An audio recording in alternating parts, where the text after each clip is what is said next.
deadly confrontation ensued, resulting in the tragic deaths of Robert and John Stafford, with Sheriff Townsend having his political enemy eliminated by marshals that he appointed.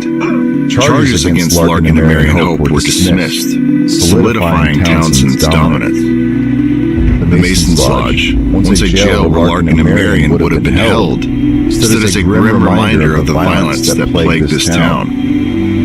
Tonight, we delve into the reports of paranormal activity surrounding this haunting chapter in Columbus's history, and aim to see for ourselves if the hauntings surrounding this location are verifiable.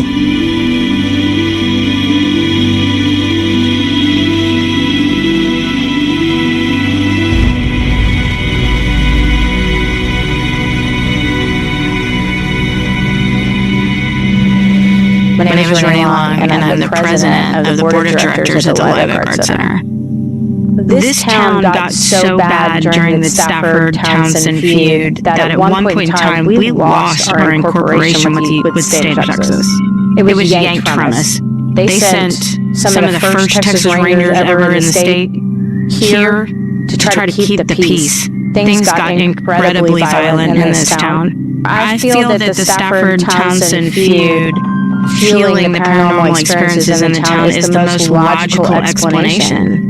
I mean, again, it coursed over decades. It just didn't go away. It was 1920 before we got our incorporation back.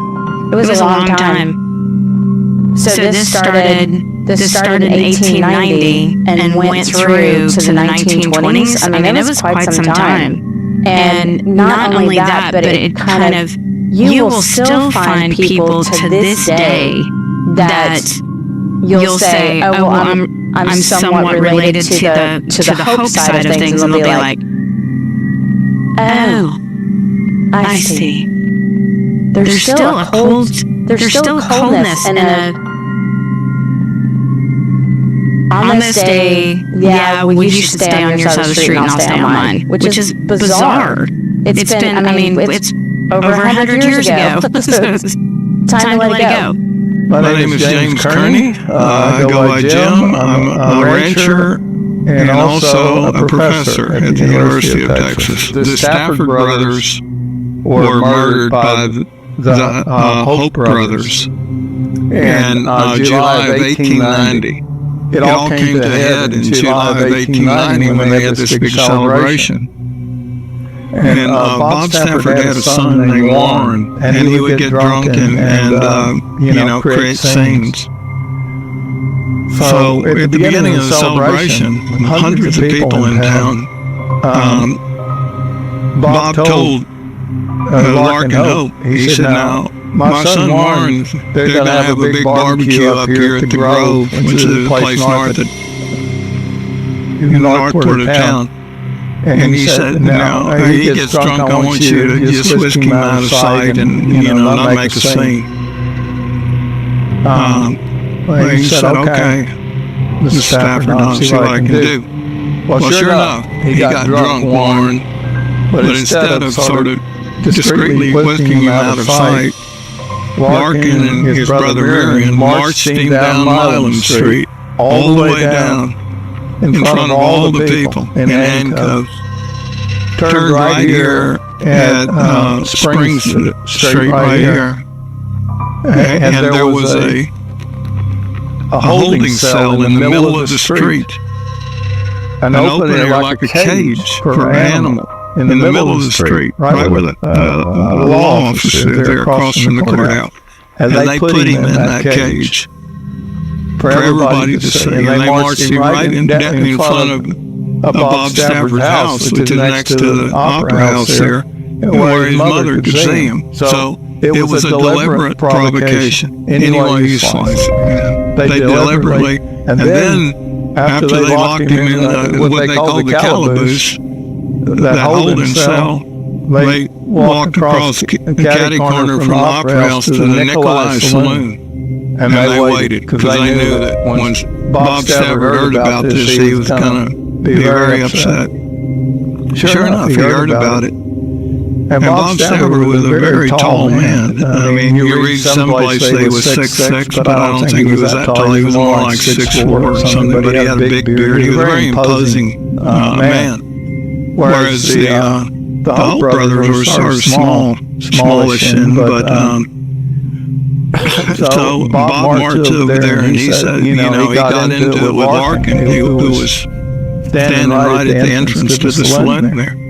And he started cussing him out. And in the meantime, John Stafford heard there was a commotion. And he came up to the saloon too. Now, neither one of the Staffords were armed. But Bob proceeded to cuss him out, and we have lots of reports, first-hand reports of this. We know exactly what his last words were to Larkin Hope. He said, "You N-word loving son of a bitch," referring to the fact that they stayed in office with the black vote, you say. And Stafford was an unreconstructed Confederate, and he didn't like black people, I'll put it mildly. Okay, so with that, when he said that, Larkin pulled out his pistol and shot him point blank. And when he shot Bob Stafford, then Marion Hope pulled out his pistol and killed John Stafford. Right. So they were both charged with murder. And everybody was convinced, although it's impossible to prove it, but the evidence suggests that this whole thing was pre-planned and premeditated, and it was controlled by the ringleader, Light Townsend, and his cousin, his nephew, Marcus Townsend. Those two. I don't know that I believe that the whole city itself is haunted, but I definitely believe that there are some hot spots around here. I think that there were some things where the violence took place, and I think that when something is truly, I hate to use the word evil, but I don't, for lack of a better word, I think it leaves an imprint.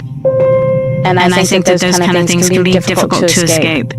And so I have myself, like I've told you before, I never felt scared or creeped out in this building, but there has definitely been a heaviness, especially upstairs. I wrote the book about the feud. It's called No Hope for Heaven, No Fear of Hell.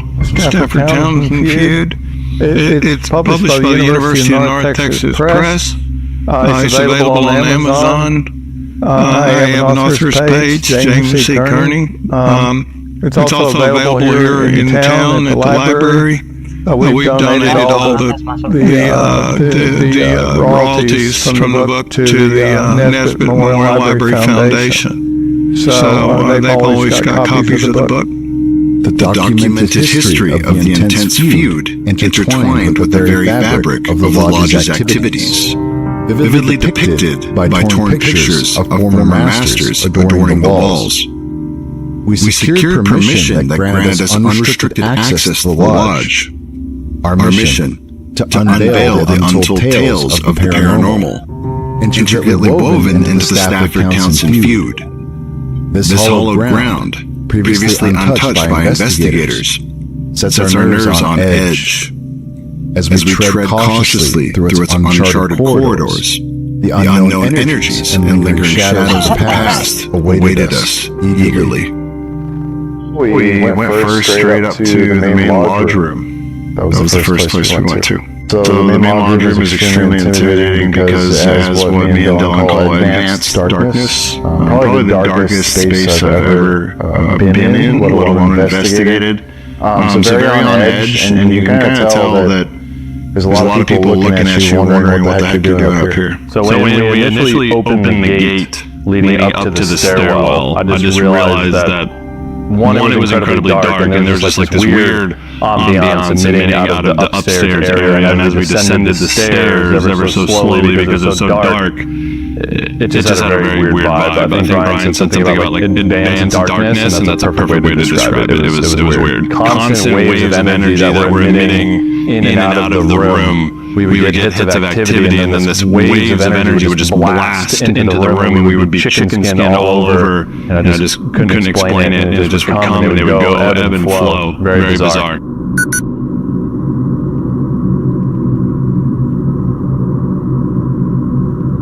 Alright, so we're going to go ahead and get set up here in the main lodge room. We set up motion activated candles all around us to see if there's any kind of motion.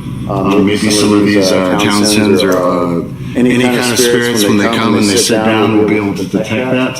We also have the REM portal right here, activated on this main kind of altar area. Over this book, and this is actually a sword from the Civil War, not a replica, it's an actual historical piece. And if there's any spirits that are in this lodge room right now, if you can come and activate this copper wire and use your energy, just like I am, you see that? If you can come and manipulate that, that would be a very prominent sign that you're here with us tonight. And we know that there's a sacred altar to you, and we just want to let you know that we have full permission from a former worshipful master of this lodge to place this equipment on your sacred altar. So don't think that we mean any disrespect by putting this on there. We just want to communicate with you, and we have permission. You heard that loud bang? There was a tap on the roof and there was a really loud bang behind you. When I was talking about the altar? Yep. And now we're not disrespecting it. Dude, I have chills all over. I do too. So if you listen to me, whoever's giving me goosebumps right now, because this is very powerful. If you can do what I ask you to do, please, if you can come over here. Just like I am, you see that? It's funny, you can really make it sing, you can make it go off. There's also motion activated candles around the room. I wonder what the baseline is for the building itself, because we're getting like lots of like static. It was weird, bro. I was just talking about having no disrespect about putting it on the altar, and like I just got like chilled. So the lodge is about a 0.75 baseline for millig I was reading. You see that? Mm-hmm. 0.9.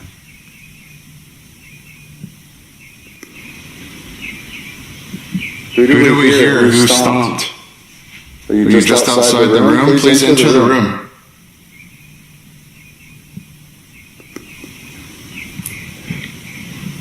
Are there any Townsends in here? Marcus Townsend?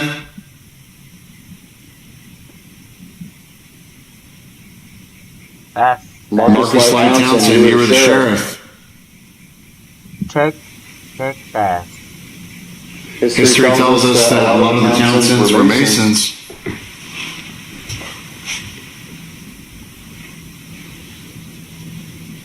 Do you still come here?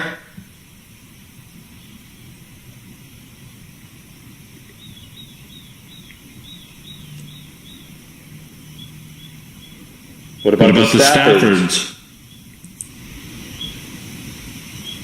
We know that Robert and John Stafford were killed in cold blood right across the street from here. Are your spirits around? Can you give us some sort of confirmation?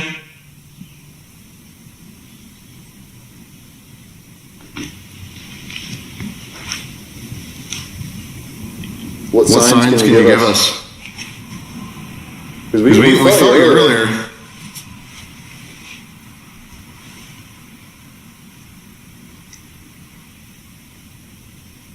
What was with that static energy that we felt? Who was that?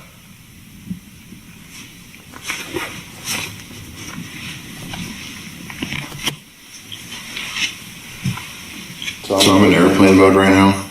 And run Spirit Talker? Yep. So y'all are a little quiet, so I'm going to give you a device that you can use. There's a word bank in here. Please communicate with us.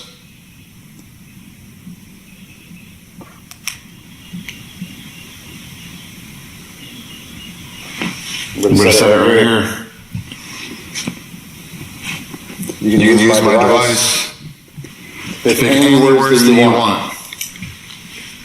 Nothing's in airplane mode, so it operates off of fluctuations in electromagnetic energy. It's in airplane mode, so my phone's pretty much as dead as a doornail. There should be no outside interference, making that thing spew out words, essentially. Plus this building's an old stone building.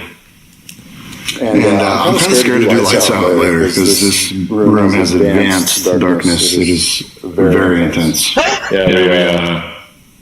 We're just like downstairs and looking up into the stairwell, and you couldn't even see up the stairwell. There's no windows up here. There's nothing. It's just walls.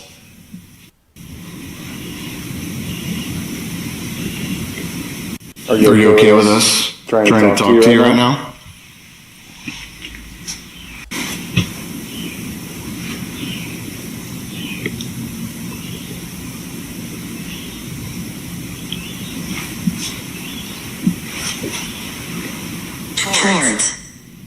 Towards. Are you coming towards us right now? If you see this light right here, use that as a beacon to come over.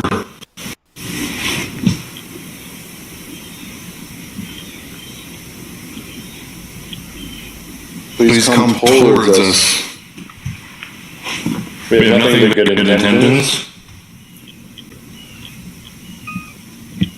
We were asked to investigate this location because some individuals are interested if there was any spirits lingering from one, the town's history, and two, the lodge's history. Now, don't tell us anything you're not supposed to, but we're really interested in some of the families that came in and out of this lodge in the feuds, so you can see actually on these walls right over here, some of them are torn down, and that's actually intentional. So Memories here. but I'm talking about the memories and everything on the wall. It's crazy. So we were speaking to one of the, he's a Tyler here, and he informed us that during the Stafford-Townsend feud, that they would actually tear down who was the worshipful master during that time. I mean, you can see it. I mean, history's literally on the walls right here. There's people torn down. And this is towards the 1800s. You can see the pictures are very, very old. On the left, it's more modern. Over here, we're not sure who, there's no, the legitimacies in the records. You'd actually have to open the wall and read those. But we believe, the Townsends were in here, in the Masons Lodge and the Staffords as well, and they were taking pictures down as to who was in charge. So what is ClickUp? ClickUp is an all-in-one productivity we're looking software at a where you wall can full of manage heads. everything and anything related to your documents, As we are discussing the pictures on the wall, your project. a very peculiar light anomaly almost seems to come out of one of the heads themselves, as the spirit photographer confirms this for us. From a year ago, Could this be one of the Townsends or Staffords letting us know they're here? related to they were taking pictures down as to who was in charge. So we're looking at a wall full of heads. It's very, That's true. yeah. Make a note that. What the heck was that, bro? What? I just heard like a loud. Didn't hear anything, man. Who do we hear right now? The activities around these pictures, man. We're talking about the pictures, and that's like it's activated something. Are you happy that we're kind of talking about all of you on the wall? Is that who's all looking down at us right now? Are you not just pictures on the wall? I have a very personal story. My mom would tell me that my grandfather would actually visit her in dreams through a picture, and we have a family photo album of our photos going back, and that's what he would kind of like a guardian angel type of thing. Yeah. So pictures, like, they have a connection, obviously, but spiritually as well, they hold a lot of significance. I'll show you all a glimpse of what we're talking about a little closer. Which is interesting. When we started talking about the history and who's up there, whoa. What was that? You heard that, right? That's one of those towers right there. The pillars? Don't touch you. She. She. Maybe an Eastern Star, but they wouldn't be allowed in here. I don't know. Well, yeah, no, they would. Eastern Star? Mm-hmm. Okay. Yeah, a Mason would, kind of be downstairs, just kind of making sure the lodge is good, but they say, correct me if I'm wrong in the comments. Who is she? Because we spoke with the Tyler, and he was telling us about this kind of prominent voodoo priestess that operated in the area, which is a whole other story. Big Mama. Her name was Big Mama. Is that who you are referring to when you say she? There's more movement. Mine just popped because I'm old. No, not popping. It was like... Well, if you want to touch me, go ahead and touch me, please. You have my permission. Come touch me. Right here. Touch me over here so we can get some activity on this. She will touch you. I want to know who she is, and I want you to touch me. Go ahead. You can trust us. Cool. I trust you as well. Please come touch my hand.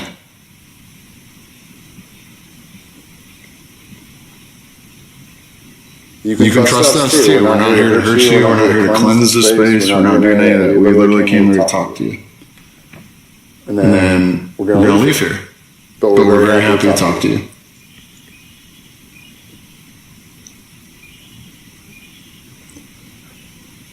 Can you confirm if you were an Eastern Star? Can you give us some sort of hint?